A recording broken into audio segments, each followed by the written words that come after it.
Hi friends, ಈಸಿಯಾಗಿ ಚಟ್ನಿ ಹೇಗೆ ಮಾಡೋದು ಅಂತ ಹೇಳ್ಕೊಡ್ತೀನಿ. ಫಸ್ಟು ಎಣ್ಣೆ ಆದಮೇಲೆ ಜೀರಿಗೆ ಹಾಕ್ಕೊಳ್ಳಿ, ಮತ್ತು ಈರುಳ್ಳಿ ಬೆಳ್ಳುಳ್ಳಿ ಹಾಕಿ ಚೆನ್ನಾಗಿ ಕಲಿಸ್ಬೇಕು.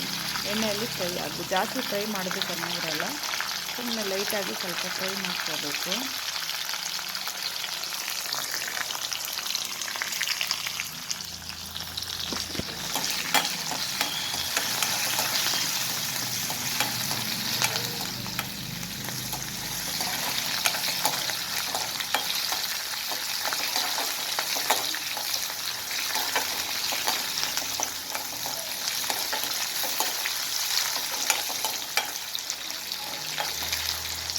ಈ ಥರ ಫ್ರೈ ಆದರೆ ಸಾಕು.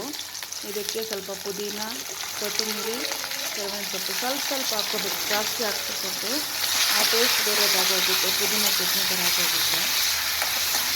ಲೈಟಾಗಿ ಸ್ವಲ್ಪ ಒಂದು 2 ಹೆಸರು ಇದು ಹಾಕ್ಕೊಂಡ್ರೆ ಸಾಕು. ಮತ್ತು ಇದನ್ನ ಚೆನ್ನಾಗಿ ಕಲಿಸ್ಕೋಬೇಕು. ಕಲಿಸಿದಾದ್ಮೇಲೆ ಇದಕ್ಕೆ ಟೊಮೊಟೊ ಹಾಕ್ತಾಯಿದ್ದೀನಿ. 1-2 ಟೊಮೊಟೊ ಹಾಕಿ ಹಾಕ್ತಾಯಿದ್ದು ಈಚಿಗೆ. ಜಾಸ್ತಿ ಟೊಮೊಟೊನೂ ಬೇಕಾಗಿಲ್ಲ. ಆ್ಯಕ್ಚುಲಿ 1 ಟೊಮೊಟೊ ಹಾಕ್ತಾರೆ, ನಾನು 2 ಟೊಮೊಟೊ ಹಾಕ್ತಾಯಿದ್ದೀನಿ. ಟೇಸ್ಟ್ ಚೆನ್ನಾಗಿರುತ್ತೆ. ಅದಕ್ಕೆ ರುಚಿಗೆ ತಕ್ಕಷ್ಟು ಉಪ್ಪನ್ನು ಹಾಕ್ಕೋಬೇಕು. ಉಪ್ಪು, ಇದರಲ್ಲಿ ಹುಣಸೆಹಣ್ಣು ತೋರಿಸೋದು ಮರ್ತೋಗ್ಬಿಟ್ಟಿದ್ದೀನಿ. ಹುಣಸೆಹಣ್ಣು ಸ್ವಲ್ಪ ಹಾಕ್ಕೋಬೇಕು ಇದರಲ್ಲೇ.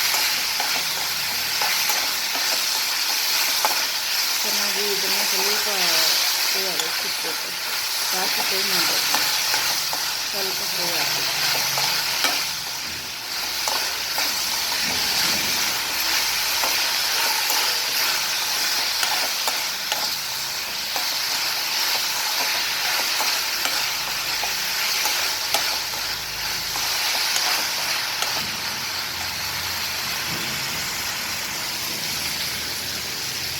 ಮತ್ತು ಇದಕ್ಕೆ ಹುಣಸೆಹಣ್ಣು ಮಾತ್ರ ಮರ್ತೋಗ್ಬೇಡ್ರಿ, ನಾನು ಹುಣಸೆಹಣ್ಣು ಇದ್ರಲ್ಲಿ ಹಾಕಿಲ್ಲ. ಮತ್ತು ಇವಾಗ ಖಾರದ ಪುಡಿ 1-2 ಸ್ಪೂನ್ ಬೇಕು. ಚೆನ್ನಾಗಿ ಖಾರದ ಪುಡಿ 1-2 ಸ್ಪೂನ್ ಹಾಕ್ಕೊಳ್ರಿ. ನಿಮಗೆ ಖಾರ ಕಮ್ಮಿ ಬೇಕಂದರೆ 1 ಅರ್ಧ ಸ್ಪೂನ್ ಹಾಕ್ಕೊಂಡ್ರೆ ಸಾಕು. ಇದನ್ನು ಚೆನ್ನಾಗಿ ಕಲಿಸ್ಕೋಬೇಕು. ಇದನ್ನು ಮಿಕ್ಸಿ ಜಾರ್ಗೆ ಹಾಕ್ಕೊಂಡು ಚೆನ್ನಾಗಿ ಸ್ವಲ್ಪ ಜಾಸ್ತಿ ರುಬ್ಬಬಾರ್ದು, ಸ್ವಲ್ಪ ಬಾಗಿ ರುಬ್ಬಬೇಕು. ಪ್ಲೀಸ್ ಶೇರ್ ಮಾಡಿ, ಲೈಕ್ ಮಾಡಿ ಫ್ರೆಂಡ್ಸ್.